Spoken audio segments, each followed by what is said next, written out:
നമസ്കാരം. തിരുവനന്തപുരം സെൻട്രലിലെ BJP സ്ഥാനാർത്ഥിയെ പ്രഖ്യാപിച്ചിരിക്കുകയാണ്. തിരുവനന്തപുരം സിറ്റി ജില്ലാ പ്രസിഡന്റും തിരുവനന്തപുരത്തെ BJPയുടെ ഏറ്റവും പ്രമുഖ നേതാക്കന്മാരിൽ ഒരാളുമായ കരമന ജയനാണ് തിരുവനന്തപുരം സെൻട്രലിൽ മത്സരിക്കുന്നത്. വളരെ വലിയ ട്രാക്ക് റെക്കോർഡുള്ള BJPയുടെ കരുത്തനായ നേതാവാണ് ശ്രീ കരമന ജയൻ.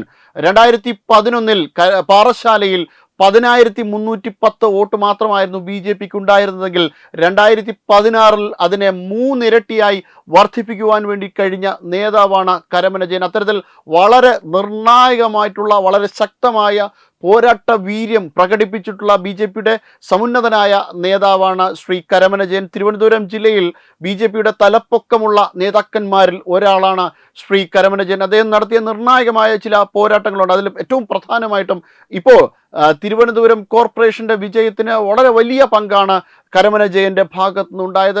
കരമന ജയൻ നേതൃത്വം നൽകിയ വളരെ നിർണായകമായ പ്രവർത്തനങ്ങൾ തിരുവനന്തപുരം കോർപ്പറേഷനകത്തുണ്ടായിരുന്നു. അതിൻ്റെ ഭാഗമായിട്ട് കൂടിയാണ് തിരുവനന്തപുരം കോർപ്പറേഷനിൽ ഒരു വലിയ വിജയം BJPക്ക് നേടാൻ കഴിഞ്ഞത്. അത്തരത്തിൽ വളരെ നിർണായകമായ ചില പ്രകടനങ്ങൾ കരമന ജയന്റെ ഭാഗത്തുനിന്നുണ്ടായിരുന്നു. പ്രത്യേകിച്ചും ശബരിമല സമരവുമായി ബന്ധപ്പെട്ട BJPയുടെ സമരമുഖങ്ങളിൽ ഒന്നായിരുന്നു, പ്രധാനപ്പെട്ട സമരമുഖങ്ങളിൽ തന്നെ ഒന്നായിരുന്നു കരമന ജയൻ. അത്തരത്തിൽ വലിയ ട്രാക്ക് റെക്കോർഡുള്ള പോരാട്ട വീര്യമുള്ള നേതാവാണ് ശ്രീ കരമന ജയൻ. കരമന ജയൻ മത്സരിക്കുന്ന തിരുവനന്തപുരം സെൻട്രൽ കോൺസ്റ്റിറ്റ്യുവൻസി ആകട്ടെ വളരെ വലിയ ശക്തമായ ചരിത്രമുള്ള മണ്ഡലവും കൂടിയാണ്. പ്രജാ സോഷ്യലിസ്റ്റ് പാർട്ടിയും RSPയും മുസ്ലിം ലീഗും അങ്ങനെ ഒരുപാട് മേഖലയിൽ ഒരുപാട് പാർട്ടികൾ മത്സരിച്ചിട്ടുള്ള വളരെ ശ്രദ്ധാകേന്ദ്രമായിട്ടുള്ള ഒരു മണ്ഡലമാണ് തിരുവനന്തപുരം സെൻട്രൽ മണ്ഡലം. നേരത്തെ തിരുവനന്തപുരം വെസ്റ്റ് മണ്ഡലമായിരുന്നു തിരുവനന്തപുരം സെൻട്രൽ മണ്ഡലം.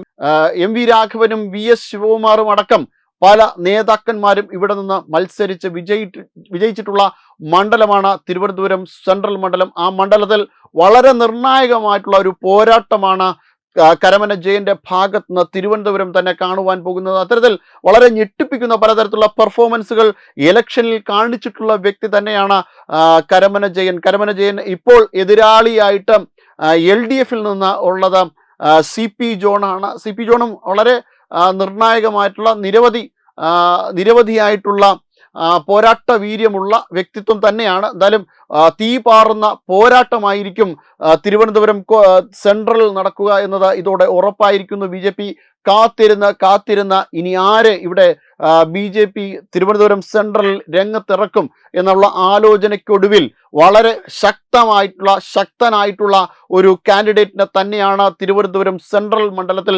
നിശ്ചയിച്ചിട്ടുള്ളത്. ഇത്തവണ ത്രികോണപ്പോര് എന്നതിലുപരി BJPയുടെ ജയസാധ്യത തന്നെ വളരെ വലിയ രീതിയിൽ വലിയ മാർജിനിലേക്ക് സ്ഥാനാർത്ഥി പ്രഖ്യാപനത്തോടു കൂടി തന്നെ അവർക്ക് കൊണ്ടുചെന്നെത്തിക്കുവാൻ കഴിഞ്ഞു എന്നതാണ് തിരുവനന്തപുരം സെൻട്രൽ മണ്ഡലത്തിൽ കരമന ജയനെ പ്രഖ്യാപിക്കുന്നതോടുകൂടി BJPയിലേക്ക് വരുന്നത്. അത്തരത്തിൽ വളരെയധികം അനുയോജ്യനായ തിരുവനന്തപുരം സെൻട്രൽ മണ്ഡലത്തിന് ഏറ്റവും അനുയോജ്യനായ സ്ഥാനാർത്ഥി തന്നെയാണ്. വളരെ നിരവധി സമരമുഖങ്ങളിൽ തിരുവനന്തപുരം